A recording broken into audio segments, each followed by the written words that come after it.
ఓంకారబిందు సంయుక్తం నిత్యం ధ్యాయంతి యోగినః కామదం మోక్షదం చైవ ఓంకారాయ నమో నమః.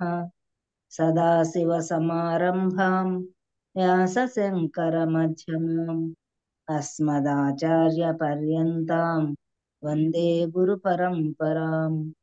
శంకరం శంకరాచార్యం కేశవం బాదరాయణం సూత్రభాష్యకృతౌ వందే భగవంతౌ పునః పునః. ధ్యానమూలం గురోర్మూర్తిః పూజామూలం గురోః పదం మంత్రమూలం గురోర్వాక్యం మోక్షమూలం గురోః కృపా. శాంతి పాఠం. ఓం ఆప్యాయంతు మమాంగాని వాక్ప్రాణః చక్షుః శ్రోత్రం అథో బలమింద్రియాణి చ సర్వాణి సర్వం బ్రహ్మోపనిషదం. మాహం బ్రహ్మ నిరాకుర్యాం మా బ్రహ్మ నిరాకరోత్. అనిరాకరణమస్తు అనిరాకరణం మే అస్తు తదాత్మని నిరతే. య ఉపనిషత్సు ధర్మాః తే మయి సంతు తే మయి సంతు. ఓం శాంతి శాంతి శాంతి. గురువుగారి ప్రణామములు. పాఠమును ప్రారంభించమని ప్రార్థన. ఓం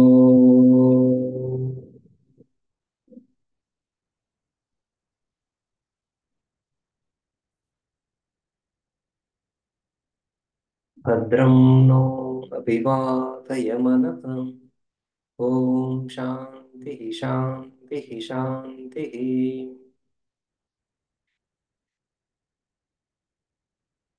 చాంద్రోగ్యంలో మనము 4వ ఖండం చూసాము. ఇక 5వ ఖండంలో ఇవే ఉపాసనలు. ఉద్గీత యందు వివిధ దృష్టుల ద్వారా వివిధ ఉపాసనలు. దృష్టి మారుతున్నప్పుడు ఫలం మారుతుంది. ఆశ్రయం ఎందులో అయితే వివిధ ఉపాసనలు చేస్తున్నామో ఆ ఆశ్రయం ప్రతీక ఆలంబన. ఆశ్రయం అన్నా ప్రతీక అన్నా ఆలంబన ఒకటే. దేన్ని ఆధారంగా చేసుకొని ఉపాసిస్తున్నాము అది ఒకటే ఉద్గీతని. అయితే ఆ ఉద్గీత యందు భావిస్తున్నటువంటి తత్వాలు వేరువేరుగా. సో యద్భావం తద్భవతి. సో ఆ విధంగా విభిన్న భావనలు ఆ ఉత్కృష్టమైనటువంటి శ్రేష్టమైనటువంటి ఉద్గీత యందు ఉపాసిస్తూ భావిస్తూ ఆయా విశిష్ట ఫలాలను పొందడం ఇక్కడ తాత్పర్యం. అయితే విశిష్ట ఫలాలను పొందడం తాత్పర్యమా లేక ఉపాసించే ప్రక్రియ అది తాత్పర్యమా? ఈ విషయము ఉపాసకుడి మీద ఆధారపడి ఉంటుంది. ఉపాసకుడు ఫలదృష్ట్యా ఉపాసించవచ్చు. ఉపాసకుడు ఫలదృష్ట్యా ఉపాసిస్తున్నాడు, ఫలాన్ని పొందుతాడు. అయితే ఈ ఉపాసనలు ఉపనిషత్తులు అనేది జ్ఞాన భాగం. సో జ్ఞాన భాగంలో ఈ ఉపాసనలు ఉండడం చేత శృతి తాత్పర్యం ఇక్కడ ఫలాన్ని ఉద్దేశిస్తూ చెయ్యి అని చెప్పడం కంటే కూడా ఈ చిత్త ఏకాగ్రత లేదా కర్మ నుంచి విడుదల గురించి చెయ్యి అని ఉద్దేశం కనిపిస్తుంది. ఏ కర్మలలో అయితే బద్ధుడై ఉన్నాడో, కర్మలు యద్యపి వాటి యొక్క ఉత్కృష్టత శ్రేష్టత వాటికి ఉంది, అయితే అవి సంసారం నుంచి బయటికి తీసుకురాలేవు అని స్పష్టంగా తెలుస్తూ ఉంది.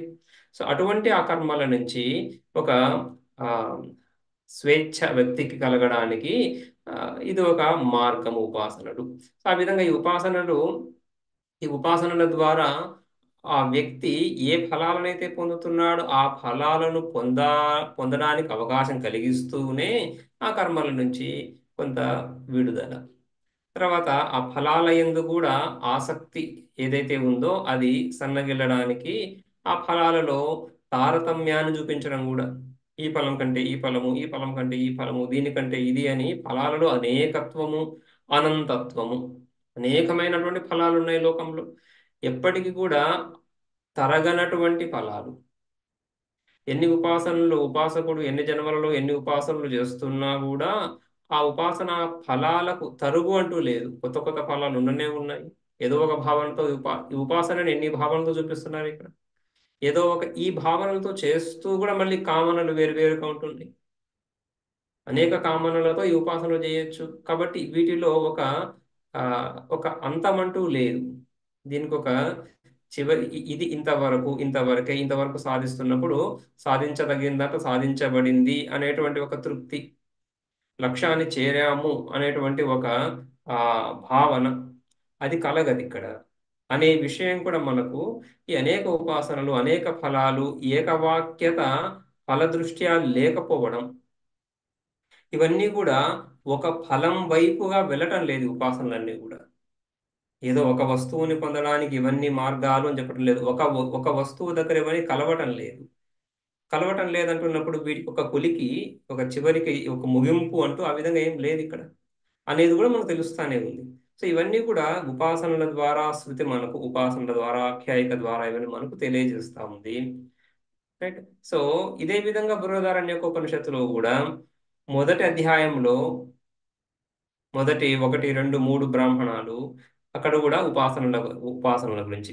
4వ బ్రాహ్మణంలో ఆ ఉపాసనల యొక్క అవధి, ఉపాసనల యొక్క ఫలం ఏదైతే ఏదైతే ఉందో ఆ సంసారంలో అంతర్భాగమని ఆ ఉత్కృష్టమైనటువంటి ఫలం యొక్క ఆ స్థుతి కూడా కొంతవరకు హిరణ్యగర్భ స్థుతి, హిరణ్యగర్భుడి యొక్క స్వాతంత్ర్యం, మళ్ళీ అంతేకాకుండా ఆయన యొక్క సంసారంలో భాగంగానే అనేటువంటి విషయాన్ని కూడా తెలియజేయడం. అటు పిమ్మట ఇక 2వ అధ్యాయం నుంచి అక్కడ కూడా జ్ఞాన ప్రకరణం మొదలవుతుంది. రైట్. ఆ విధంగా ఉపాసనల ద్వారా జ్ఞానం వైపు ఈ విధంగా తీసుకువెళ్ళడం. ఆ తీసుకువెళ్ళడంలో సంసార రూప ఫలమే, ఈ ఫలమంతా సంసార రూపమే అనేటువంటి విషయాన్ని చూపించడం ఒకటి.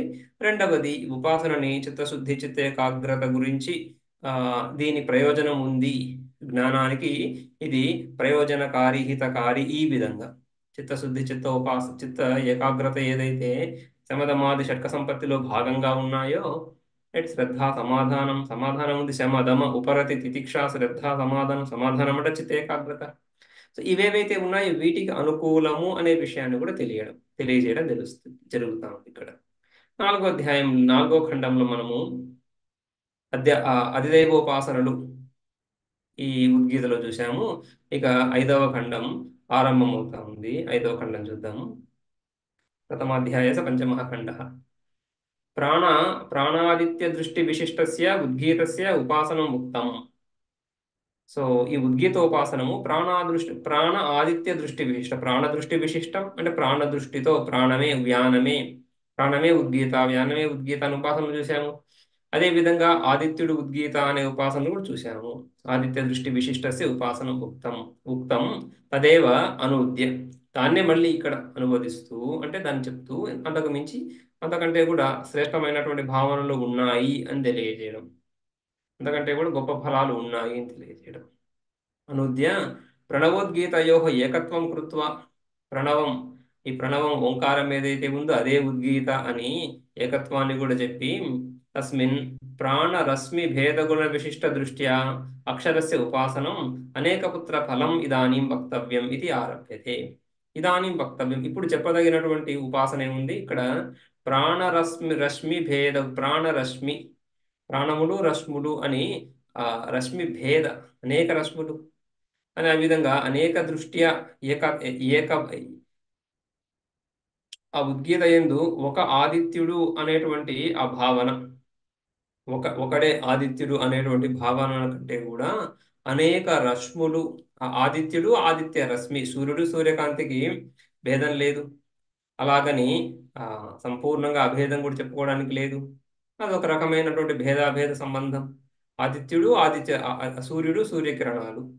ఆ విధంగా ఇక్కడ ఒకడు సూర్యుడు, నానా కిరణాలు, నానాత్వం ఉంది అక్కడ.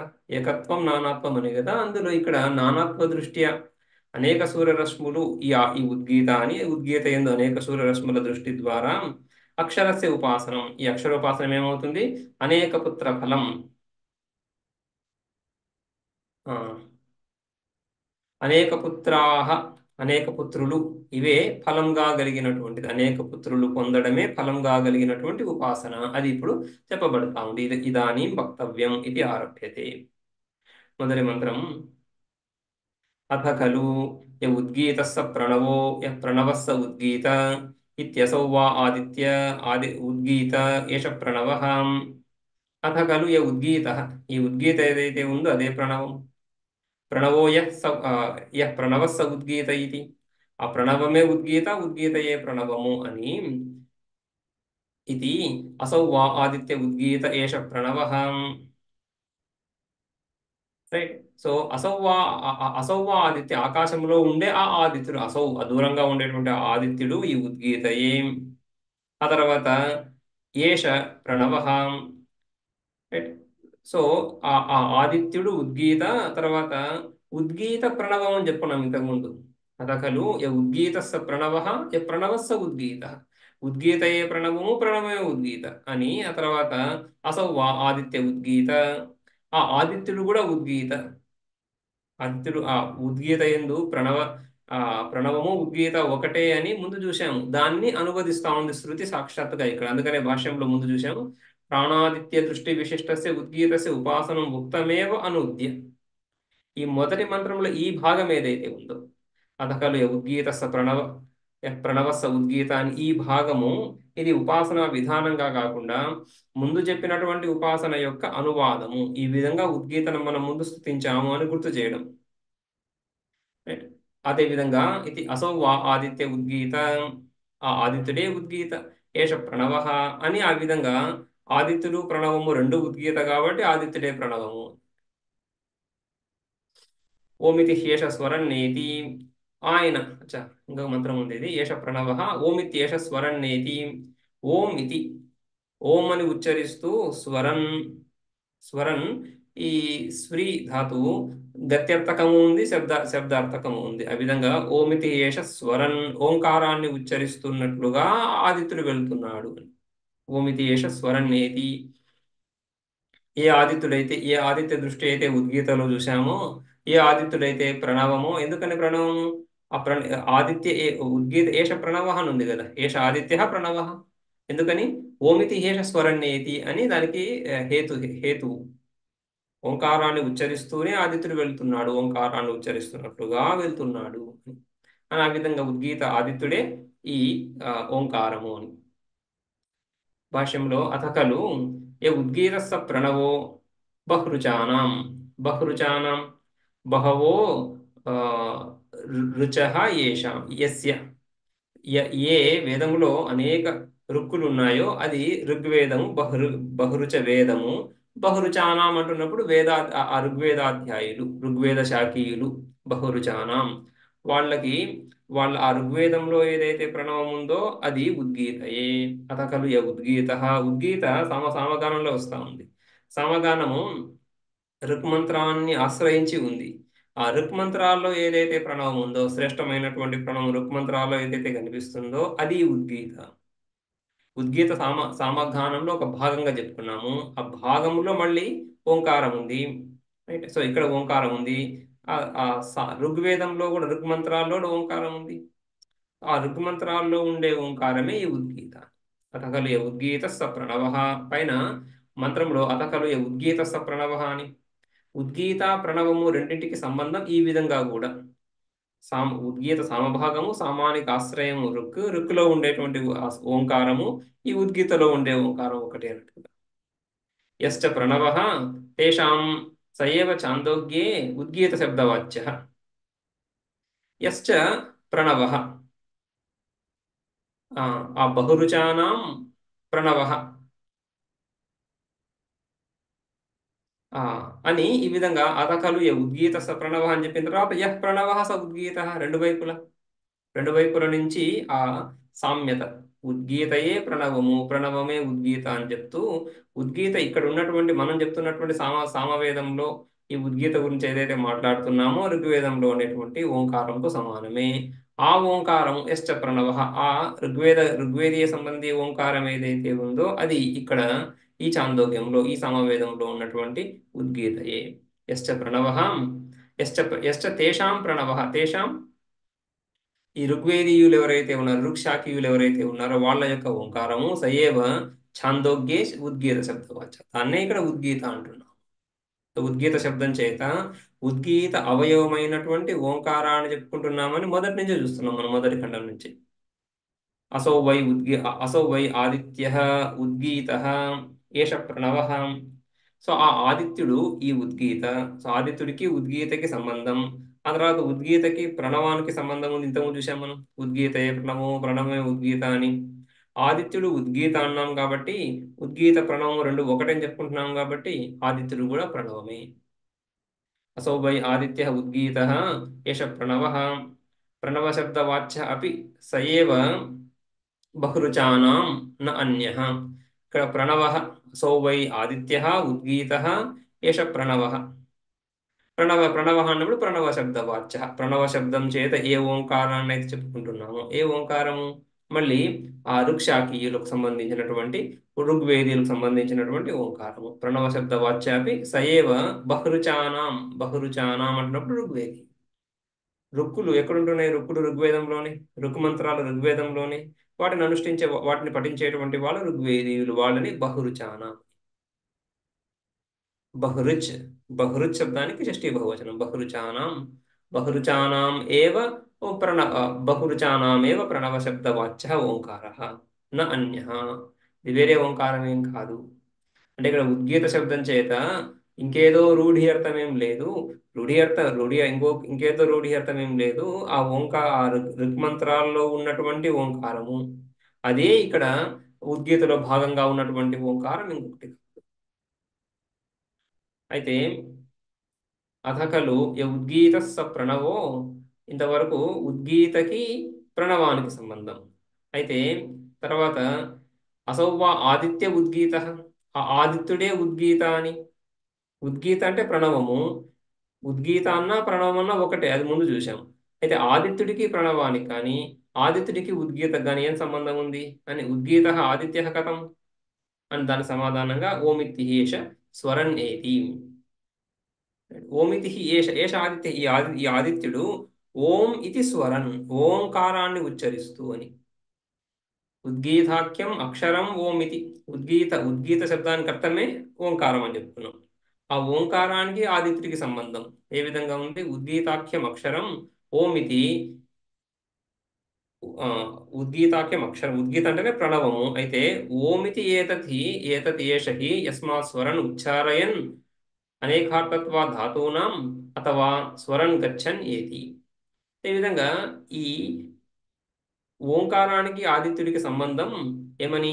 ఓమితి, ఓం అని ఉచ్చరిస్తూ, ఓమితి ఏతత్ స్వరన్ ఏషః ఆదిత్యః.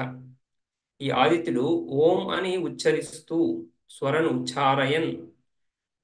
ఉచ్చారయన్ ఈ స్వరీ ధాతువుకి, ధాతువునాం అనేకార్థత్వాద్ అనేది సామాన్యంగా వైయాకరణుల నానుడి, వాళ్ళ ఒక ప్రసిద్ధమైనటువంటి మాట. అక్కడ ధాతువునాం అనేకార్థత్వాద్, ధాతువులకు అనేక అర్థాలు ఉన్నాయి. భూసత్తాయాం చెప్పుకుంటాము, ఏధౌ వృద్ధౌ. భూసత్తాయాం అని చెప్తున్నప్పుడు సత్తా ఒకటే అర్థం కాకుండా ఇంకా అర్థాలు ఉన్నాయి. ప్రధానంగా సత్తా అర్థంలో ప్రయోగించబడుతుంది, అనేక అర్థాలు ఉంటాయి అని. ఆ విధంగా సామాన్యంగా ఇది కూడా వింటూ ఉంటాం, గత్యర్థక అన్నింటినీ కూడా జ్ఞానార్థంలో ప్రయోగిస్తారు అని. గత్యర్థక ధాతువులు, రైట్. సో ఆ విధంగా అదే విధంగా ధాతువులన్నిటికీ అనేక అర్థాలు కాబట్టి ఈ విధంగా గత్యర్థక ధాతువు కూడా ఉచ్చారణ అర్థం కూడా ఉంది. స్వరన్ స్వరీ ధాతువు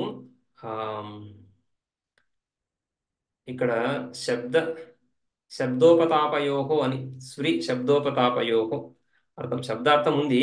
అయితే ఉచ్చారణార్థంలో ఇక్కడ ఉచ్చరిస్తూ. యస్మాత్ స్వరన్ అంటే స్వరన్ మంత్రంలో వచ్చింది కదా, స్వరన్ అంటే ఉచ్చారణ. ఏతి అంటే గచ్చతి, అది ఇన్ గతో ధాతు, ప్రసిద్ధమైన ధాతు అది కూడా. స్వరన్ ఉచ్చారయన్ గచ్చతి, అథవా స్వరన్ అంటే గచ్చన్ ఏతి. స్వరన్ అనే పదానికి అర్థమే గచ్చన్ తీసుకొని గచ్చన్ ఏతి. అతః అసౌ ఉద్గీత సవిత, అందుకని ఆ ఉద్గీత ఆదిత్యుడు ఉద్గీతయే. ఆదిత్యుడు ఉద్గీతయే ఎందుకంటే ఉద్గీత అంటే ఓంకారం అని, ప్రణవం అని. ఆ ప్రణవాన్ని ఉచ్చరిస్తూ వెళ్తున్నాడు. ఆదిత్యుడు ప్రణవాన్ని ఉచ్చరిస్తూ వెళ్ళడం ఏంటి అంటున్నప్పుడు టీకాలో అక్కడ గచ్చన్ సవిత ప్రాణినాం ప్రవృత్త్యర్థం ఓమితి అనుజ్ఞాం కుర్వన్నివ గచ్చతి. ఆదిత్యుడు ఉదయిస్తున్నప్పుడు ఉదయించిన తర్వాత లోకంలో వ్యవహారం మొదలవుతుంది అని.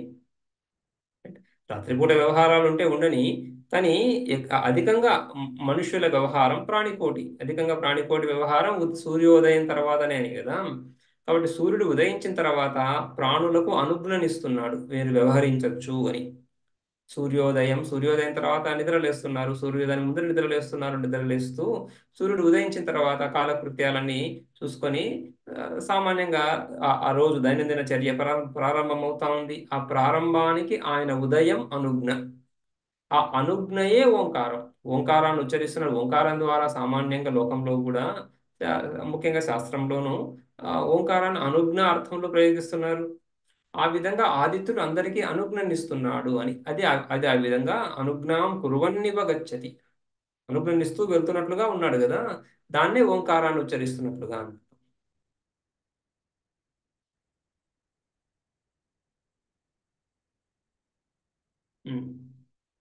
అత అసౌ ఆదిత్య అత అసౌ ఉద్గీత సవిత.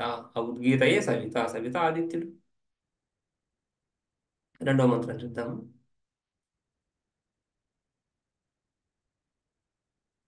ఏతము ఏవాహం అభ్యగాశిషం అస్మాన్ మమత్వమేకో వసీతి కౌశీతకే పుత్రమువాచ రశ్మీగం స్త్వం పర్యావర్తయాత్ బహవో వైతే భవిష్యంతి ఇత్యది దైవతం.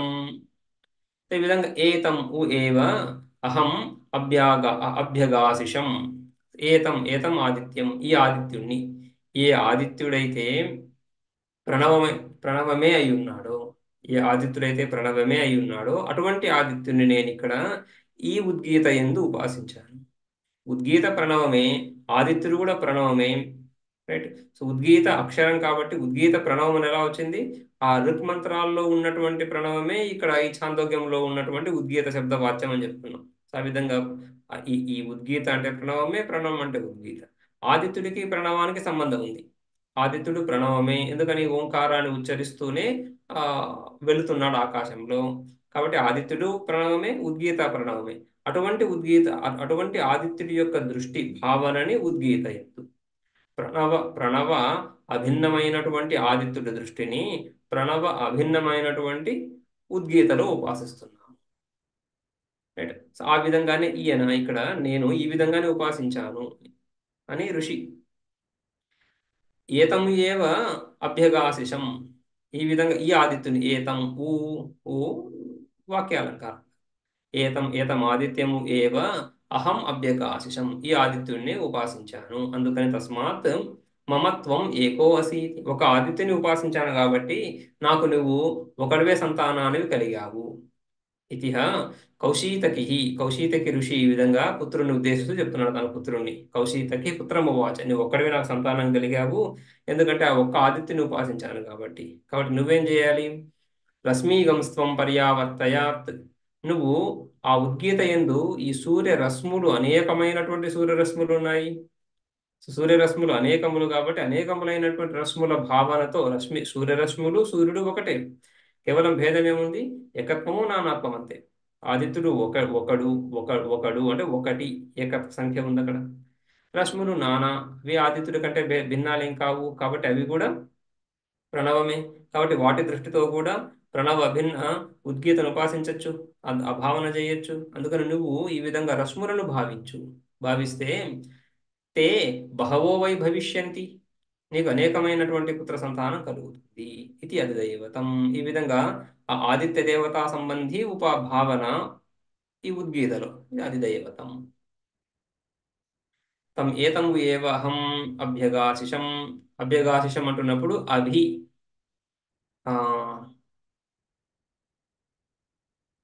గై ధాతు, గై శబ్దే అభి గా అగాశిషం, అగాశిషం. సో అభి అంటున్నప్పుడు ఆభిముఖ్యేన గీతవాన్ అస్మి, దీన్ని ఉపాసించాను. గీతవాన్ అభ్యగాశిషం, ఆభిముఖ్యేన గీతవాన్ అస్మి, ఆదిత్య రశ్మ్య భేదం కృత్వా ధ్యానం కృతవాన్ అస్మి ఇత్యర్థః. ఆదిత్య రశ్మి అభేదం కృత్వ, ఆదిత్యులు రశ్ములు ఒకటే అనేటువంటి భావనతో ఆదిత్య దృష్టితో ఈ ఓంకారాన్ని ఉపాసించారు. రశ్ములు ఆదిత్యుడి కంటే వేరు కావు, కానీ దృష్టి ఆదిత్యుడు అనేటువంటి దృష్టి.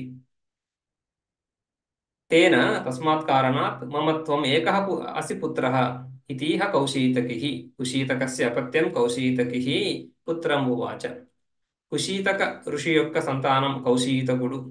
కుశీతకుడి యొక్క పుత్రుడు కౌశీతకుడు. ఆ కౌశీతకుడు ఈ విధంగా చెప్తున్నాడు తన పుత్రుడికి.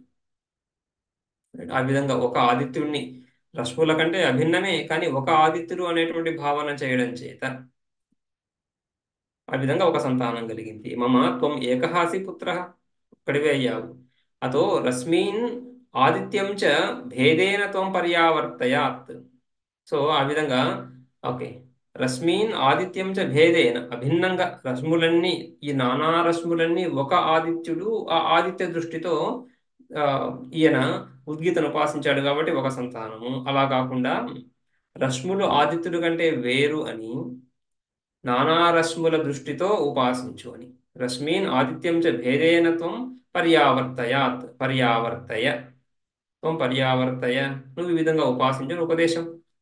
ఇది అర్థః, ఇత్యర్థః త్వం యోగాత్. ఓకే, పర్యావర్తయాత్, పర్యావర్తయాత్ అంటున్నప్పుడు ఉత్తమ పురుష రూపం ఏర్పడుతూ ఉంది కదా. ఉత్తమ పురుషం కాకుండా మధ్యమ పురుషం తీసుకొని త్వం పర్యావర్తయ, నువ్వు ఉపాసించు అని కదా.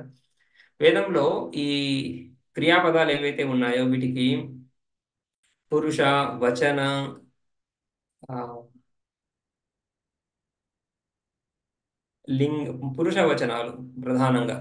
ఆ, ఈ క్రియాపదాలకి పురుష వచన భేదాలు ఉంటాయి. ప్రథమ పురుష ఏకవచనం, ప్రథమ పురుష ద్వివచనం, ప్రథమ పురుష ఉత్తమ బహువచనం అని, అదేవిధంగా మధ్యమ పురుష ఏకద్వి బహువచనాలు. సో ఆ విధంగా వచన పురుష భేదాలు, అదేవిధంగా ఈ కాలవాచకాలు కూడా, ఈ కాలవాచకాలు ప్రయోగిస్తున్నప్పుడు ఆ కాల తాత్పర్యం కూడా సామాన్యంగా ఉండదు అని. కాబట్టి ఇక్కడ పర్యావర్తయ తనున్నా కూడా దాన్ని పర్యావర్తయ అని మార్చుకోవాలి. పర్యావర్తయ అన్నట్టు మధ్యమ పురుష ప్రయోగం, మధ్యమ పురుష ఏకవచనం. త్వం, నువ్వు ఈ విధంగా ఉపాసించు అని. పర్యావర్తయాత్ అంటున్నప్పుడు అది ప్రథమ పురుష, ఎవరైనా ఈ విధంగా ఉపాసించాలి అని ఒక ఇంజంక్షన్, ఒక విధిలాగా. అలా కాకుండా ఇక్కడ మధ్యమ పురుషం చెప్పాలి. ఇక్కడ త్వం అని ఉంది కాబట్టి త్వం పర్యావర్తయాత్ అలా కుదరదు కదా పాణిని వ్యాకరణంలో, కాబట్టి త్వం పర్యావర్తయ అని మార్చుకోవాలి. త్వం యోగాత్, త్వం శబ్దం యొక్క సంబంధం ఉంది కాబట్టి. ఏవం బహవో వైతే తవ పుత్రాः భవిష్యంతి ఇది అధిదైవతం. ఏవం, ఈ విధంగా ఉపాసించడం చేత తే, తే తే అంటే నీకు, తవ, తవ బహవో పుత్రాः భవిష్యంతి, అనేకమైనటువంటి సంతానాన్ని పొందెదవు. ఈ విధంగా ఈ ఆదిత్య దృష్టి ఉపాసనను నిందిస్తూ రశ్మి దృష్టి ఉపాసనను విధించడం, ఇది నహినిందా న్యాయం. దీన్ని మనం నహినిందా న్యాయంగా చూసుకుంటాం. ఆయన ఉపాసించిందే, ఎవరు కౌశిక ఋషి ఉపాసించిందే ఆదిత్య దృష్టితో ఉపాసించాడు, కానీ దాన్ని తిరస్కరిస్తూ ఇంకొక ఉపాసన చెప్తున్నాడు. అంటే నేను చేసినటువంటి ఆదిత్య దృష్టి ఉపాసన కంటే కూడా శ్రేష్టమైనటువంటిది రశ్మి దృష్టి ఉపాసన. సో ఆదిత్య రశ్మి అభేద భావనతో ఉపాసించిన కంటే కూడా రశ్మి ఆదిత్య భేద భావనతో రశ్మి దృష్ట్యా ఉపాసించడం శ్రేష్టం అవుతా ఉంది ఇక్కడ అని. సో పూర్వఫలం కంటే కూడా ఉత్కృష్టమైనటువంటి ఫలం కలిగినటువంటి ఉపాసన చెప్పడం. సో ఏదైతే ఈ ఫలాన్ని బట్టి, ఏదైతే ఉత్కృష్ట ఫలమైనటువంటి ఉపాసన ఉందో దాని దృష్ట్యా ఆ నికృష్ట ఫలం కలిగినటువంటి తక్కువ ఫలం, నికృష్ట ఫలం అంటే తక్కువ ఫలం, నికృష్ట శబ్దం ఇక్కడ తక్కువ అనే అర్థంలోనే. సో తక్కువ ఫలం కలిగినటువంటి ఉపాసనలను తిరస్కరించడం. అంటే ఏదైనా ఉపాసన చేస్తున్నావు, దేంట్లో అయినా ప్రయత్నం ఒకటేగా ఉంది, అందుకని ఈ విధంగా నువ్వు ప్రయత్నించినప్పుడు అధిక లాభాన్ని పొందుతున్నావు అని చెప్పడం. ఓకే, మూడో మంత్రం. అథాధ్యాత్మం యయేవాయం ముఖ్య ప్రాణస్తముద్గీతముపాసీత ఓమితి హ్యేష స్వరన్ ఏతీం. ఈ విధంగా ఇంతకుముందు అధిదైవ ఉపాసన చూశాం. సో ఆ విధంగా ఆదిత్యుడు అనే దృష్టితో ఉపాసించడం, తర్వాత అనేక రశ్ములు అనే దృష్టితో ఉపాసించడం. ఇప్పుడు ఇక్కడ అధ్యాత్మంలో కూడా ఇదే విధంగా ఏ వాయం ముఖ్య ప్రాణ, ఈ ముఖ్య ప్రాణ అథ అధ్యాత్మం, అథ అంటే అదంతా అనంతం. ఈ విధంగా అధిదైవ ఉపాసన చెప్పిన తర్వాత అధ్యాత్మం, అధ్యాత్మం అంటున్నప్పుడు అధి అధి అనేది అవ్యయం.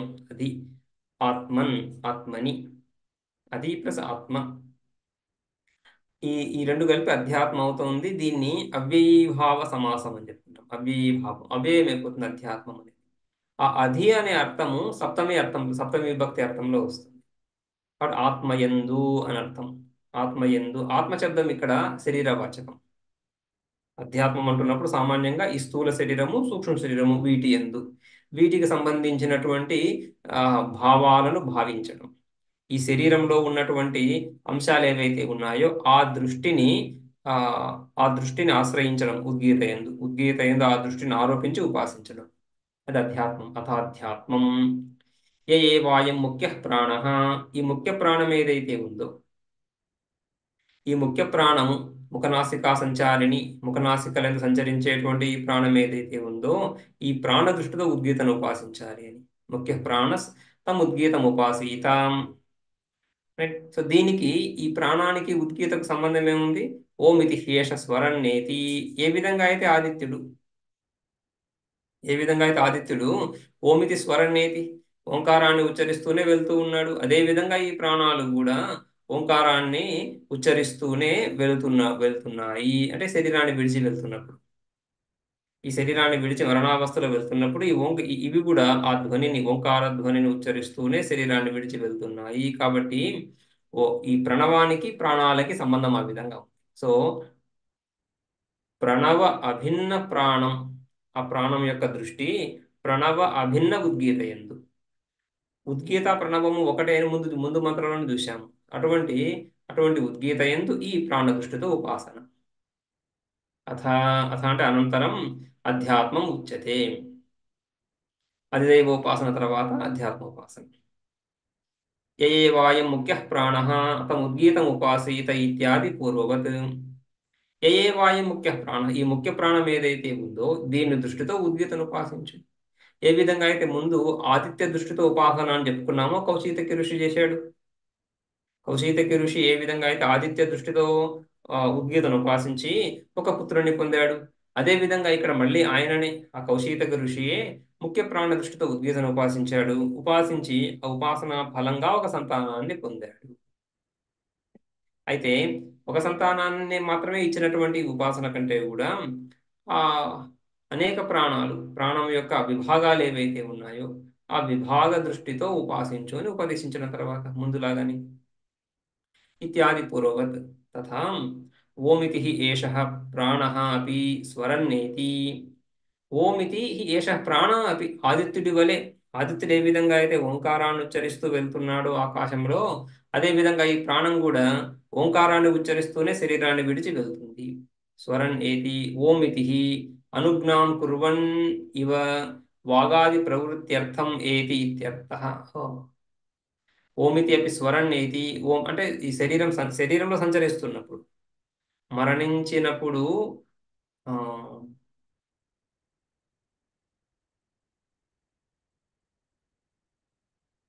ఉమ్.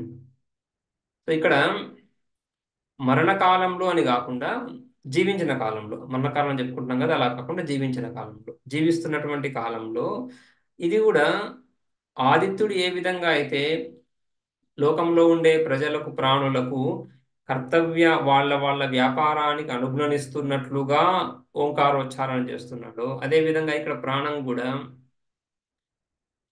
సకలేంద్రియాలకు వాటి ప్రవృత్తికి, సకలేంద్రియాలు వాటి వాటి ప్రవృత్తి ప్రాణం యొక్క అనుగ్రహంతోనే జరుగుతున్నాయి. ప్రాణం అంటేనే సామాన్య క్రియ అని చెప్పుకుంటాం. క్రియా సామాన్యం అంతా స్పందాఖ్య క్రియ, స్పందన, చిన్న కదలిక కూడా ప్రాణం ద్వారానే అని, సంపూర్ణ క్రియాశక్తినే మనం ప్రాణం అని చెప్పుకుంటున్నాం. సో ఆ విధంగా సకలేంద్రియాల్లో ఉండే సకల వ్యాపారాలన్నీ ప్రాణానికి అధీనంగానే ఉంటున్నాయి. కాబట్టి ప్రాణము ఆయా ఇంద్రియాలను ఈ విధంగా అనుగ్రహిస్తూ ఉంది. తథా ఓమితి ఏష ప్రాణ అపి స్వరన్నేతి. స్వరన్నేతి ఈ నాడుల యందు, ఈ శరీరంలో ఉన్నటువంటి అనేక నాడుల యందు ఈ విధంగా సంచరిస్తూ ఉంది ప్రాణము. ముఖనాసికల్లో సంచరిస్తూ ఉంది, శరీరంలో కూడా సంచరిస్తుంది, అన్నింటికి అనుగ్రహిస్తూ. ఓమితి అనుజ్ఞాం కుర్వన్ ఇవ వాగాది ప్రవృత్త్యర్థం, వాగాది ఇంద్రియాల యొక్క ప్రవృత్తిని అనుగ్రహిస్తూ, అనుమోదిస్తూ. నహి మరణకాలే ముముర్షోః సమీపస్థాః ప్రాణస్య ఓంకరణం శృణ్వంతి ఇతి ఏతత్ సామాన్యాత్ ఆదిత్యే అపి ఓంకరణం అనుజ్ఞామాత్రం ద్రష్టవ్యం. నహి మరణకాలే మృత్యుకాలంలో ముముర్షోః సమీపస్థాః ముముర్షోః ఆ మరణ సామీప్యాన్ని పొందినటువంటి వ్యక్తి. ముముర్షు అంటున్నప్పుడు మరణ ఇచ్ఛ అని అర్థం కాకుండా, మరణ ఇచ్ఛ ఎవరికి ఉండదు, మరణించాలనేటువంటి కోరిక సన్ప్రత్యయము ఇచ్ఛార్థంలో వస్తుంది కానీ ఇక్కడ ముముర్షు అన్నప్పుడు అదే సన్ప్రత్యయాన్ని ఇచ్ఛార్థంలో తీసుకోకుండా సామీప్యార్థంలో తీసుకుంటాం. సో ముముర్షోహో మృత్యు సమీపంలో ఉన్నటువంటి వ్యక్తి, ఆ వ్యక్తికి సమీపంలో ఉన్నటువంటి ఇతరులు సమీపస్థాహ, ఆ వ్యక్తి సమీపంలో ఉన్నటువంటి ఇతరులు ఆ ప్రాణం గనక ఓమని శబ్దం చేస్తూ వెళుతుంటే వాళ్ళు వినాలి, పక్కన ఉన్నటువంటి వాళ్ళు వినగలగాలి, వినట్లేదు ఎవరు కూడా. అందుకని ప్రాణస్య ఓంకరణం శృణ్వంతి న శృణ్వంతి మరణకాలే, వినటం లేదు కదా అని. అందుకని ఆ జీవించినటువంటి కాలంలోనే తీసుకుంటున్నాము. ఏతత్ సామాన్యాత్ ఇక్కడ ఈ విధంగా ఓంకారమని వాగాదీంద్రియాలను అనుగ్రహిస్తుంది ప్రాణము అని ఏదైతే చెప్పుకుంటున్నామో దీన్ని బట్టి ముందు మంత్రంలో ఆదిత్యుడిని కూడా ఓమితి స్వరన్ ఏతి అంటున్నప్పుడు అక్కడ కూడా ఆదిత్యేపి ఓంకరణం అనుజ్ఞా మాత్రం ద్రష్టవ్యం, అనుజ్ఞనిస్తున్నట్టుగా సకల ప్రాణులకు వారి వారి ప్రవృత్తిని అనుమోదిస్తున్నట్టుగా. ఆయన సన్నిధిలోనే సకల వ్యవహారాలు జరుగుతున్నాయి. జరుగుతూ ఉండడానికి ఆయన అవకాశాన్ని ఇస్తున్నాడు. ఆ అవకాశాన్ని ఇవ్వడమే అనుమోదనం, అనుజ్ఞ ఇవ్వడం. అదే విధంగా ప్రాణం కూడా అని ఆ విధంగా భావించి ఉపాసించాలి.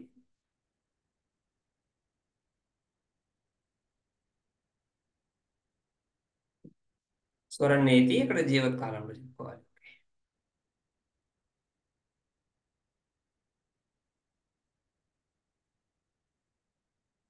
అదేవిధంగా 4వ మంత్రం ఇప్పుడు ఏ విధంగా అయితే ముందు ఆదిత్య ఉపాసనను నిరాకరించి రశ్మి ఉపాసన చెప్పారో అదే విధంగా ఇక్కడ కూడా ఏతము ఏవహం అభ్యగాశిషం తస్మాన్ మమత్వమేకో అసీతి కౌశీతకిః పుత్రమువాచ ప్రాణాగంస్త్వం భూమాన్ అభిగాయతాత్ బహవో వై మే భవిష్యంతి ఇతి. సో ఈ విధంగా ఏవం అహం అభ్యగాశిషం, ఈ విధంగా ఒక ప్రాణ దృష్టితో ఈ ఉద్గీతను ఉపాసించడం చేత త్వం ఏకో అసి నువ్వు ఒక్కడివే పుట్టావు అని కౌశితకి పుత్రుడు చెప్తూ, త్వం ప్రాణాగంస్ ప్రాణాన్, ఈ ప్రాణాలను ఉపాసించు. ప్రాణాలు ఇంద్రియాలు, సో అనేక ఇంద్రియాలు. సో ఇంద్రియాలకి ముఖ్య ప్రాణానికి భేదము అభేదము. అభేద దృష్ట్యా ఈయన కౌశితకి తండ్రి ఉపాసించాడు, భేద దృష్ట్యా ఉపాసించమని పుత్రుడికి ఉపదేశిస్తుంది. కాబట్టి ప్రాణాగం భూమానం, సో అనేకమైనటువంటి ప్రాణాలు ఏవైతే ఉన్నాయో ఇంద్రియాలు, ఇంద్రియ వ్యాపారాలు, ఆ భూమానం అవిగాయతాత్, ఆ విధంగా నువ్వు ఉపాసించు. అందుచేత బహవో వై మే భవిష్యంతి ఇది. బహవః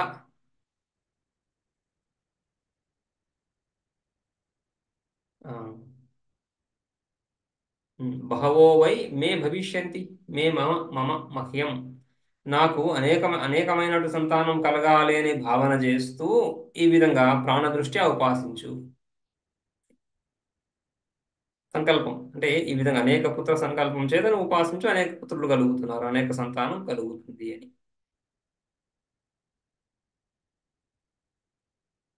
భాష్యంలో ఏతం ఏవ అహం అభ్యగాశిషం ఇత్యాది పూర్వదేవ. ఈ విధంగా అయితే ఆదిత్యోపాసనలు చెప్పుకున్నాము. అదే విధంగా ఒక ఆదిత్యుడు అనేటువంటి దృష్టితో రశ్ములకి ఆ ఆదిత్యుడికి అభేదాన్ని భావించి ఏ విధంగా ఉపాసించాడు, అదే విధంగా ఆ ముఖ్య ప్రాణము ఈ విధంగా గౌణ ప్రాణాలు రెండు ఒకటి అనే భావనతో ఆయన ఉపాసించాడు. అదంతా కూడా ముందులాగానే. అతో వాగాదీన్ ముఖ్యం చ ప్రాణం భేదగుణ విశిష్టం ఉద్గీతం పశ్యన్ భూమానం మనసా అభిగాయతాత్ పూర్వవదేవ ఆవర్తయేదిత్యర్థః. ఈ విధంగా ఒకటే ప్రాణము అని ఉపాసించడం కంటే కూడా వాగాదీన్ ముఖ్యం ప్రాణంచ. వాగాది అనేక ఇంద్రియాలు, వాగాది ఇంద్రియాలు, కర్మేంద్రియాలు, జ్ఞానేంద్రియాలు, అంతఃకరణము, ఇవన్నీ కూడా వీటితో పాటుగా ప్రాణంచ భేదగుణ విశిష్టం ఉద్గీతం. భేదగుణ, సో భేదం అనేటువంటి గుణము కలిగినటువంటి ఈ వాగాది ఇంద్రియాలు ప్రాణం కలిపి సమూహంగా, సో భేదగుణ విశిష్టం అనేకత్వం కలిగినటువంటి ఈ సమూహాన్ని భావిస్తూ, ఉద్గీత యందు భావిస్తూ, అదేవిధంగా మనసా భూమానం అభిఘాయతాత్. మనసా పశ్య భూమానం. భూమానం ఇవి ఈ ఈ ఈ ఈ అనేక ఇంద్రియాలు ఏవైతే ఉన్నాయో ఇవి భూమానం, అనేకమైనటువంటి వీటిని మనసా అభిగాయతాత్ చక్కగా ధ్యానించడం. పూర్వదేవ ఆవర్తయేదిత్యర్థ. ఆవర్తయ అన్నప్పుడు తొంపదం వచ్చినప్పుడు ఆవర్తయ చెప్పుకుంటాం. ఆవర్తయ వీటన్నింటిని ఆవృత్తి, మనస్సులో ఆవృత్తి, చిత్త వృత్తి ఆవృత్తి ఉపాసన. రైట్. సో అటువంటి భావన కలిగి ఉండడం దీర్ఘకాలం బుద్ధిలో, అదే ఉపాసన. ఆ విధంగా ఆవర్తయేత్. బహవో వై మే మమ పుత్రాः భవిష్యంతి ఇది ఏమో అభిప్రాయ సన్ ఇత్యర్థః. అయితే ఈ ఉపాసన చేస్తున్నప్పుడు సంకల్పం ఈ విధంగా, మే మమ, నాకు అనేక మంది సంతానం కలుగుగాక అనేటువంటి భావనతో ఈ ఉపాసన చెయ్యి అని. రైట్. ఇంతకుముందు మంత్రంలో తే అని వచ్చింది. రైట్. తే భవిష్యంతి, నీకు అనేక మంది సంతానం కలుగుదురు అని చెప్పడం తే అనేసి. ఇక్కడ మే అంటున్నప్పుడు ఈ విధంగా భావిస్తూ ఉపాసించు. మే భవిష్యంతి ఇది, ఈ భావన చేత, ఈ భావనతో పాటుగా ఉపాసించు. మే మమ పుత్రాः బహవో వై భవిష్యంతి ఇది ఏవం అభిప్రాయ సన్. ఇటువంటి అభిప్రాయం, ఇటువంటి సంకల్పం కలిగిన వాడవై ఉపాసించు. ప్రాణాదిత్యైకత్వోద్గీత దృష్టేః ఏకపుత్రత్వఫలదోషేణ అపోదితత్వాత్ రశ్మిప్రాణిభేద దృష్టేః కర్తవ్యతా చోద్యతే అస్మిన్ కాండే బహుపుత్రఫలత్వార్థం.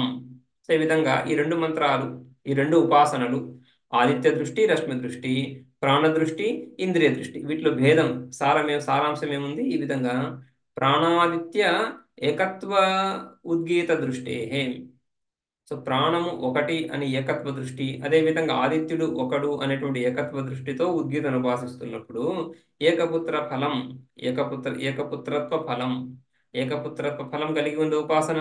సో ఆ ఏకపుత్రత్వ ఫలమే దోషం. ఏకపుత్రత్వ ఫల దోషేన, ఇటువంటి న్యూనమైనటువంటి ఫలం, తక్కువ ఫలం కలిగి ఉన్నటువంటి ఆ ఉపాసనని అపోదితత్వ, దాన్ని నిందిస్తూ, నిరాకరిస్తూ, రశ్మి ప్రాణభేద దృష్టి, రశ్మి భేదము, రశ్మిలో నానా రశ్ములు, అదేవిధంగా ప్రాణభేదం, నానా ప్రాణాలు అనే విధంగా రశ్మి ప్రాణ భేద దృష్టి, లేదా రశ్మి ఆదిత్యుడి కంటే భిన్నము, ప్రాణాలు ఇంద్రియాలు ముఖ్య ప్రాణం కంటే భిన్నము అని ఆ విధంగా నానా దృష్టితో. అనుగత దృష్టి ఒకటి, ఆ, విశిష్ట వ్యక్తి దృష్టి. సామాన్యంగా ఉపాసనలలో అనుగత దృష్టిని ఉపాసనలు ప్రోత్సహిస్తూ వస్తాయి. ఎక్కువగా చూస్తున్నప్పుడు అంగ ఉపాసనను నిరాకరిస్తూ అంగి ఉపాసనను విధానం చేయడం. రైట్. సో నానాత్వ దృష్టితో ఈ ఉపాసన కంటే కూడా అనుగత వ్యాపక తత్వాన్ని ఉపాసించడం. అనుగత తత్వం ఏదైతే ఉందో అది వ్యాపకమై ఉంటుంది. సకల ప్రాణాలలో, సకల ఇంద్రియాల్లో ఒక ప్రాణం అనుగతమై ఉంటుంది. సామాన్యంగా అనుగత అంశం యొక్క ఉపాసనలు విధించడం చూస్తూ ఉంటాం. ఇక్కడ తద్విరుద్ధంగా శృతి చెప్తా ఉంది ఈ విధంగా. సో ఆ విధంగా నానాఫల లేదా అనేక పుత్ర బహుపుత్ర ఫలత్వార్థం, అనేక పుత్రులు కలగాలనేటువంటి ఉద్దేశంతో ఈ విధంగా నానాత్వ దృష్ట్యా ఉపాసన. అనుగత అంశము ప్రాణము, ఆ తర్వాత ఆ అనుగత ప్రాణం యొక్క అనుగతి ఎందులో అయితే ఉందో అవి ఇంద్రియాలు. అనుగత తత్వము ఆదిత్యుడు, ఆ ఆదిత్యుడి యొక్క అనుగతి ఎందులో ఉందో అవి రశ్ములు. ఆ విధంగా భేద దృష్టి. ఏకపుత్రత్వ ఫలదోషేణ అపోదితత్వాత్ రశ్మి ప్రాణభేద దృష్టి కర్తవ్యతా చోద్యతే. ఈ విధంగా రశ్మి ప్రాణి భేద దృష్టి, ఈ భేద దృష్టి, నానా దృష్టి, బహుత్వ దృష్టిని శృతి విధిస్తుంది. చోద్యతే అస్మిన్ కాండే, ఈ పంచమ కాండలో. ఎందుకని? బహుపుత్ర ఫలత్వార్థం.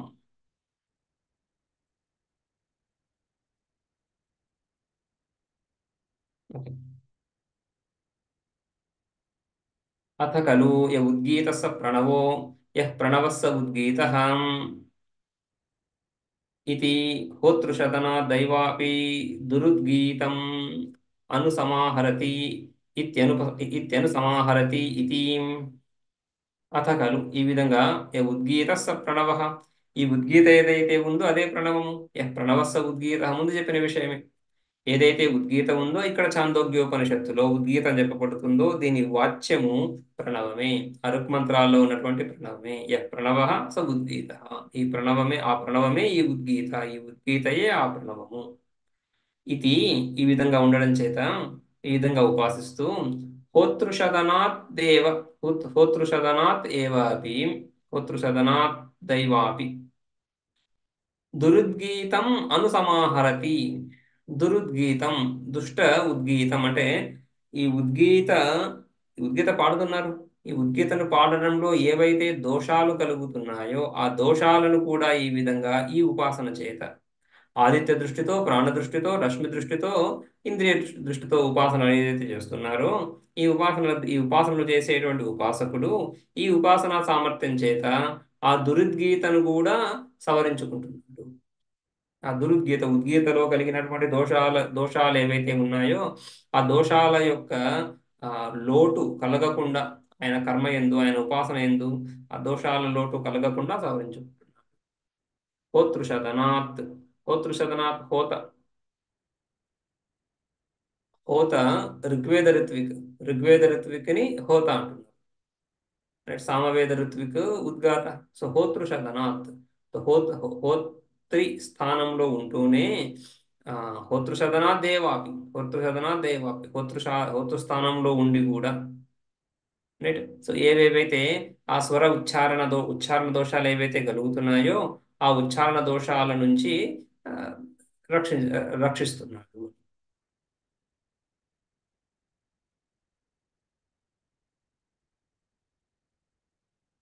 హోతృషదనాత్, హోతృషదనాత్ అంటే హోత ఎత్ర స్థః శంసతి తత్స్థానం హోతృషదనం.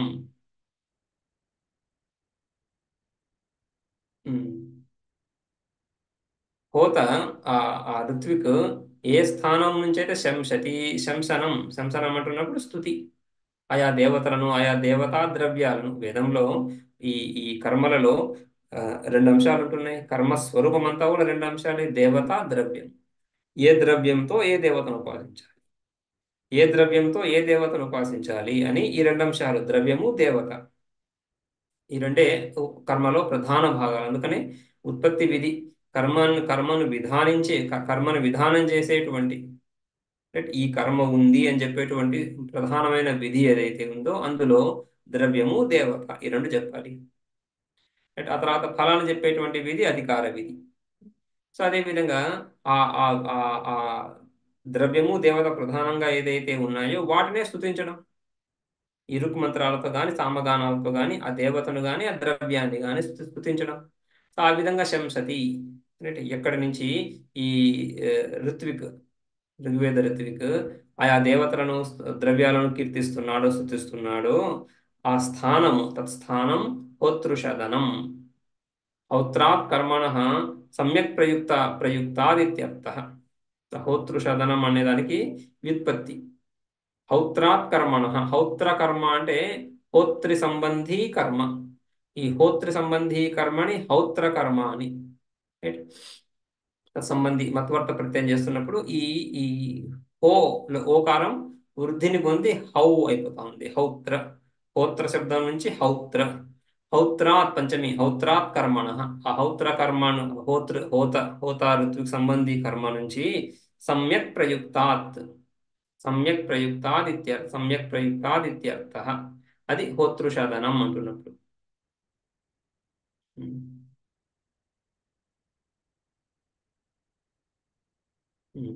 హోతృషదనం అంటున్నప్పుడు ముందే చెప్పుకున్నాము. ఆ ఎక్కడి నుంచి అయితే, ఏ స్థానం నుంచి అయితే ఆ హోత ఆ గాన స్థుతిస్తున్నాడో అది హోతృషదనం. దానికి పంచమి చేయాలి, హోతృషదనాత్ అని చెప్పేసేసి. అక్కడి నుంచి నహి దేశమాత్రాత్ ఫలం ఆహర్తుం శక్యం. దేశమాత్రాత్ అంటే హోతృషదనాత్ అంటున్నప్పుడు హోత ఎక్కడ కూర్చున్నాడు, ఏ వైపుగా, సామాన్యంగా తూర్పు దిశగా కూర్చొని చేస్తున్నారు కర్మలన్నీ. ఆ విధంగా ఎక్కడ కూర్చుంటున్నాడు అని ఆ స్థానం బట్టి ఫలం కాదు కదా. నహి దేశమాత్రాత్ ఫలం ఆహర్తుం శక్యం. ఫలాన్ని స్థానం నుంచి పొందడం కుదరదు. కిం తత్ ఆ, హ ఏవాపి దుర్గీతం దుష్టం ఉద్గీతం ఉద్గానం కృతం ఉద్గాత్ర స్వకర్మణి క్షతం కృతం ఇత్యర్థః. తద్ అనుసమాహరతి అనుసంధత్తే ఇత్యర్థః. ఓకే. సో దేశమాత్రాత్ ఇది హోతృషదనాత్ అంటున్నప్పుడు హోతృస్థానము నుండి అని అర్థం వస్తుంది. అంటే హోతృస్థానము నుండి అంటే హోత ఎక్కడ ఉంటూ ఈ స్తోత్రాలు చేస్తున్నాడు ఆ స్థానము నుండి అనేసి. అయితే స్థానము చేత ఎక్కడ ఉంటున్నాడో ఆ స్థానం చేత ఏ ఫలాలు లభించవు. ఏ స్థానంలో ఉంటే ఈ స్థానంలో ఉంటే ఈ ఫలాలు లభిస్తాయి, ఎలా కుదరదు. కర్మ నుంచే ఫలాలు కదా. ఫలాలకి హేతు కర్మ ఫలానికి హేతు కర్మని. సో కర్మ నుంచి ఫలాలు కానీ స్థానం నుంచి కాదు. కాబట్టి హోతృషదనాథ్ అంటున్నప్పుడు కూడా ఈ ఉద్గీతోపాసన ద్వారా అని అర్థం. నహి నహి దేశమాత్రాత్ ఫలం ఆహర్తుం శక్యం శక్యం. కిం తత్ మళ్ళీ దేని నుంచి అంటే హయేవాపి దుర్గీతం. ఈ దుర్గీతం అంటే దుష్టం ఉద్గీతం. దుర్గీతం దురుద్గీతం. దుర్ దుర్ శబ్దానికి దుష్టం అని. తప్పుగా పాడినటువంటి ఉద్గానం. ఉద్గానం కృతం ఉద్గీతం. ఉద్గీతం అంటే ఉద్గానం కృతం. ఏదైతే తప్పుగా ఉద్గానాన్ని చేశాడో ఉద్గాత్ర స్వకర్మని క్షతం కృతం. ఆయన కర్మయందు ఏదైతే తప్పులు చేస్తున్నాడో తద్ అనుసమాహరతి. ఆ తప్పులన్నింటినీ కూడా అనుసమాహరతి అనుసంధత్తే తీరుస్తున్నాడు. చికిత్సయా ఇవ ధాతు వైషమ్య సమీకరణం. వైద్యుడు ఏ విధంగా అయితే ధాతు వైషమ్యం, ఈ వాతపిత్త కఫ దోషాలు ఆ, వాటి యొక్క సంతులనం ఆరోగ్యమని, అంటే వాటి యొక్క వైషమ్యం అనారోగ్యమని. అనారోగ్యం ఉంటున్నప్పుడు ఈ ఈ శరీరంలో ఉన్నటువంటి ధాతువులు అంటున్నప్పుడు సామాన్యంగా వాతపిత్త కఫ ఈ దోషాలు, వీటిలో సమీకరణాన్ని ఔషధుల ద్వారా చికిత్స ద్వారా ఏ విధంగా అయితే సవరిస్తున్నారో అదే విధంగా ఇక్కడ ఈ ఉద్గే ఉద్గానం చేత ఆ ఆ కలిగిన దోషాలను సవరిస్తున్నాడు. ఉమ్.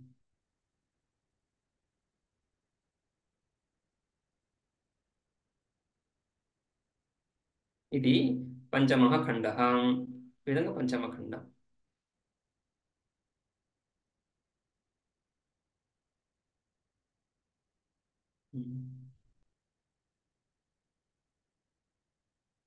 భౌతరాత్ కర్మాణి సమ్యక్ ప్రయుక్తాద్ ఇత్యర్థః. నహి దేశమాత్రాత్ ఫలం ఆహర్తుం శక్యం.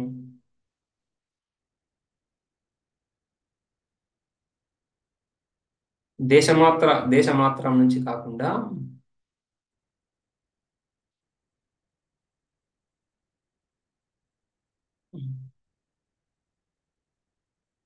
ఇతి అని చెప్తున్నప్పుడు ఆ ఇతి నుంచి, ఇతి హోతృషదనాత్, ఇతి అంటున్నప్పుడు ఈ విధంగా ఈ ఉపాసన ద్వారా ఈ చెప్పిన ఉపాసనల ద్వారా, ఈ ఉపాసనల ద్వారానే ఫలాన్ని పొందుతున్నాడు. కిం తత్ ఫలం, ఏంటా ఫలం అంటున్నప్పుడు ఈ విధంగా దురుద్గీతం అనుసమాహరతి.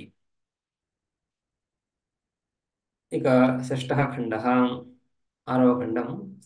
అథ ఇదానీం సర్వఫల సంపత్త్యర్థం ఉద్గీతస్య ఉపాసనాంతరం విదిచ్యతే. ఈ ఉద్గీత ఏంది ఇంకొక ఉపాసన, ఇంకొక భావన.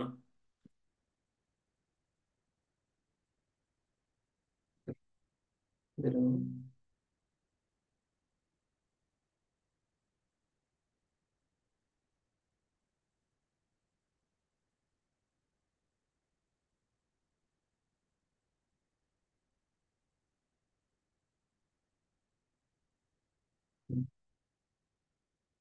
అథ ఇదానీం సర్వఫల సంపత్త్యర్థం, సర్వఫల సంపత్తి సకల ఫలాలను పొందడానికి ఉపయోగపడేటువంటి ఇంకొక ఉపాసన చెప్తున్నారు. విదిత్స్యతే.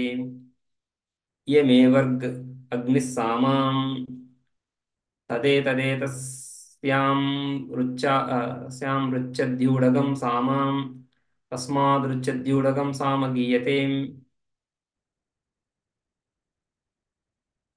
ఇయమేవర్గ్, ఇయం ఇయం పృథివీ, ఈ పృథివీ ఇయం అంటున్నప్పుడు ఈ స్త్రీలింగ పదము సర్వనామము, దగ్గరగా ఉన్నటువంటి స్త్రీలింగ శబ్దం పృథివీ కాబట్టి పృథివీని తీసుకొని ఇయం పృథివీ, ఈ పృథివీ ఏదైతే ఉందో ఈ పృథివీయే ఋక్. ఈ పైన ముందు ఈ పంచమ ఖండంలో ఆ, ఋక్ సామ అని చెప్పుకుంటూ అక్కడ ఆ ప్రణవము ఉద్గీత ఈ రెండింటికి సామ్యాన్ని చెప్పుకున్నాం. ఏ ఉద్గీత ఏదైతే ఉందో అదే అత ఖలు ఏ ఉద్గీత స ప్రణవ, యః ప్రణవ స ఉద్గీత అని. ఏదైతే ఉద్గీత అయి ఉందో అదే ప్రణవం, ఏదైతే ప్రణవం ఉందో అదే ఉద్గీత అని. ఓకే, అక్కడ ఇంకొక విషయం కూడా చూడవచ్చు మనం ఇక్కడ, అత ఖలు ఏ ఉద్గీత స ప్రణవో యః ప్రణవ స ఉద్గీత.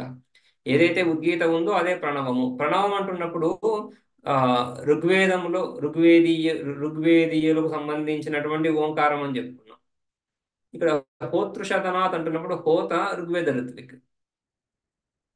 ఈ ఉద్గీత సామవేదానికి సంబంధించినటువంటి ఉద్గీత, ఈ ఉద్గీతను పాడుతున్నప్పుడు, ఈ ఉద్గానం చేస్తున్నప్పుడు ఆ ఉద్గానంలో ఉండేటువంటి ఉద్గీత ఆ ఉద్గీతలో ఒక ఓంకారం ఉంది. ఆ ఓంకారానికి ఋక్ మంత్రాల్లో ఉన్నటువంటి ఓంకారానికి ఏకత్వం సామ్యత ఉంది. సామ్యత కాదు, ఏకత్వం ఒకటే. ఈ ప్రణవమే ఉద్గీత అని చెప్పుకున్నాం. అందుకని ఈ ఉద్గాత చేసేటువంటి ఉద్గానం చేత, దానికి ఆశ్రయంగా ఈ ఋగ్వేదానికి సంబంధించినటువంటి ఓంకారం ఉండడం చేత, అదే అదే ఈ ఉద్గీత అవ్వడం చేత, రైట్, ఏ ఉద్గీత స ప్రణవ, ఏ ప్రణవ స ఉద్గీత అని చెప్పుకుంటున్నాం కదా. అందుకని ఆ సామ్యం చేత ఈ హోతృషదనాదేవాపి, ఈ హోతృస్థానంలో ఉంటూ ఏ దోషాలైతే జరుగుతున్నాయో వాటిని కూడా ఈ ఉద్గానం చేత సవరిస్తున్నారు. ఆ రెండు సంబంధం, అంటే ఉద్గీత ప్రణవము, ఆ హోత ఈ ఉద్గాత, ఈ నాలుగింటికి సంబంధం ఉంది. హోత ఋగ్వేదానికి సంబంధించినటువంటి ఋత్విక్, ఉద్గాత సామవేదానికి సంబంధించినటువంటి ఋత్విక్. ఈ ఇద్దరికి సంబంధం ఎక్కడ వస్తా ఉంది? ఉద్గీతకి ప్రణవం ఉద్గీత ప్రణవాల ద్వారా, ఉద్గీత ప్రణవం యొక్క ఐక్యం ద్వారా. ఆ విధంగా సామ మంత్రాలు ఋక్ సామ వేదాల గురించి చర్చించిన తర్వాత ఉపాసనలో ఆ సామాలను తీసుకొస్తూ ఇక్కడ ఇయమే వరుక్ అగ్ని సామ అంటున్నప్పుడు ఇయమే వరుక్, ఈ పృథివీయే ఋక్. ఋక్ మంత్రాలు, ఋక్ శబ్దం చేత ఈ పృథివీ దృష్టితో ఋక్కుని భావించడం. అదేవిధంగా అగ్ని సామ, ఈ సామ యందు అగ్ని దృష్టి, అగ్ని యందు సామ దృష్టి, పృథివీ యందు ఋక్ దృష్టి. ఆ విధంగా పృథివీ యందు ఋక్ దృష్టి, అగ్ని యందు సామ దృష్టి. ఇయమేవ ఇయమేవర్గ్ అంటున్నప్పుడు ఇయమేవ ఋక్ అగ్ని సామాం. ఇక తదేతత్ ఏతత్స్యాం, తదేతత్ ఏతస్యాం రుచి అధ్యూఢగం సామా తది ఏతత్. ఆ, తది ఏతత్ తత్సామ, తదేతత్ సామ, ఆ సామ ఏదైతే ఉందో ఏతస్యాం రుచి, ఋక్కి సప్తమి రుచి, ఏతస్యాం రుచి, ఈ ఋక్ మంత్రాలలో అధ్యూఢగం సామ, సామ అన్వయం తదేతత్ సామ ఏతస్యాం రుచి అధ్యూఢగం. సామ మంత్రాలన్నీ కూడా ఋక్ మంత్రాల యొక్క గానం.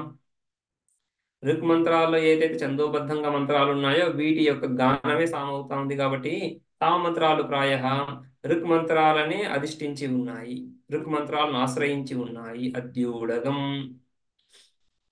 రైట్. సో ఈ ఋక్ ఆధారము, సామ ఆధేయము. సామ ఋక్ని ఆశ్రయించి ఉంది. తస్మాత్ రుచ్ అధ్యూఢగం సామ గీయతే. అందుకని ఈ ఋక్ అధ్యూఢగం సామ, ఋక్ మంత్రాల్లో అధిష్ఠించబడినటువంటి ఈ సామను పాడుతున్నారు. ఎవరు పాడుతున్నారు? ఉద్గీత సామవేద ఋత్వికులు, ప్రధానంగా ఉద్గాత ఇత్యాదులు. సో తదేతత్ ఏతత్స్యాం రుచ్యధ్యూఢగం సామ, తస్మాత్ రుచ్యధ్యూఢగం సామ గీయతే. ఇయమేవ సా అగ్నిర్ అమస్తత్సామ. ఇంకొక చిన్న భాగం ఉంది మంత్రంలో, ఇయమేవ సా అగ్నిర్ అమస్తత్సామాం. ముందు వచ్చిన భాగమే, ముందు మనం ఏదైతే ఏమే వర్గ్ అగ్ని సామ, అదే ఇక్కడ మన చివరిలో కంక్లూషన్.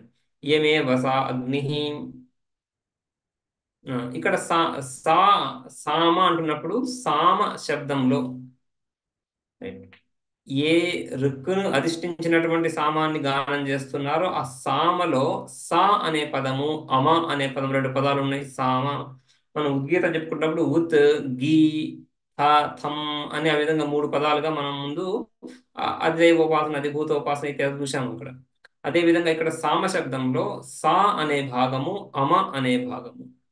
ఇయమే వస అగ్ని. ఇందులో ఆ ఇయమే వసా, ఇయం అంటే ఇయం పృథివీ, ఈ పృథివీయే సా అనే సామలో సా అనేటువంటి భాగము. సామలో సా అనే అంశంలో ఈ పృథివీ దృష్టి. అదేవిధంగా అమస్ అమహ, అగ్నిర్ అమహాం, సామలో అమ అనేదైతే భాగం ఉందో ఆ భాగములో అగ్ని దృష్టి. తత్సామ, ఈ సామలో ఈ రెండు అంశాలు ఉన్నాయి, సా అమ. ఈ సా అమలో సా అంటున్నప్పుడు పృథివీ, పృథివీ అంశము, అమ అంటున్నప్పుడు అగ్ని అంశము.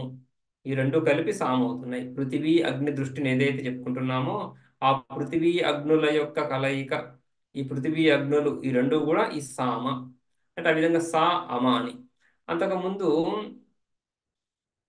ఈ సామకి ఋక్కులకి సంబంధం చూసాం, రైట్.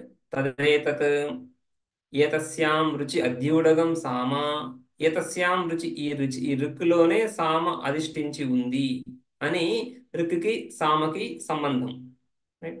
ఆ తర్వాత ఇయమేవ ఋక్ అగ్నిస్సామ అంటున్నప్పుడు అక్కడ ఋక్కి సామకి, ఋక్లో పృథివీ, సామయందు అగ్ని అని. సామ ఋక్కులకి పృథివీ అగ్ని దృష్టి. పృథివీ అగ్నులు రుక్ సామలుగా చూడడం. ఆ తర్వాత ఈ ఋక్కి సామకి సంబంధం ఉండడం. సామ సామంతరం సామగానం ఋక్కును అధిష్ఠించి ఉండడం. ఋక్కును అధిష్ఠించి ఉన్నప్పుడు ఋక్కు యందు ఆరోపితమై ఉంది అంటే ఋక్మంత్రంలో ఉన్న భాగాలు, ఉన్న అంశాలన్నీ సామలో వచ్చేస్తున్నాయి. వస్తూ దానికి అడిషనల్ గా ఈ ఈ ఉద్గీత ఇత్యాది పంచభక్తిక సామ అంటున్నప్పుడు 5 భాగాలు, 7 భాగాలు అని చెప్పుకుంటాం సామలు. సో ఆ విధంగా ఆ ఋక్కంతా కూడా సామలో కలిసి ఉంది కాబట్టి ఏ ఋక్కుని మనం పృథివీ అంటున్నామో ఆ పృథివీ సామలో భాగంగా వస్తూ ఉంది. అందుకని సామలోనే సా అమ అని 2 భాగాలు చేసి సా అనేది పృథివీ అంశము, అమ అనేది అగ్ని అంశము. సో ఇప్పుడు ఏమవుతోంది, సంపూర్ణంగా ఋక్ సామలో సమాహితమైంది. సామవేదం, ఇదంతా సామవేదం, చాందోగ్యోపనిషత్ సామవేదంలో భాగం.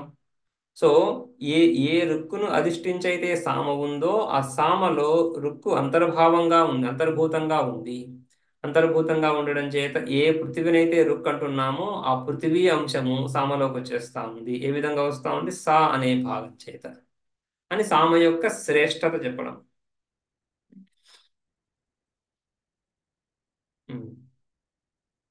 ఈ విధంగా ఈ మంత్రం ఇయమేవర్గగ్ని సామాం తదేతస్యాం రుచి అధ్యూడగం సామ తస్మాత్ రుచి అధ్యూడగం సామ గీయతే ఇయమేవ సాగ్నిరమస్తత్ సామాం.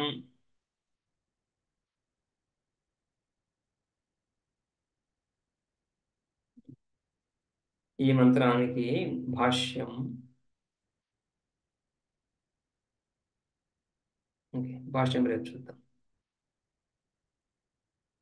ఓ ప్రణామములు స్వామీజీ, ఓకే. చక్కగా బోధించారు. ఇప్పుడు 5వ ఖండంలోకి వచ్చాము. అమ్మ చూడండి. ప్రణామం స్వామీజీ. ఉమ్. సహజాయులకు ఎవరికైనా ఏమైనా సందేహాలు ఉంటాయా? 5 ముగించి 6లోకి వచ్చాము. ఆలోచించు. కష్టపడి. స్వామీజీ నమస్తే. ఇప్పుడు 6 మొదలు పెట్టినప్పుడు సామ అన్న చోట పృథివీ అగ్ని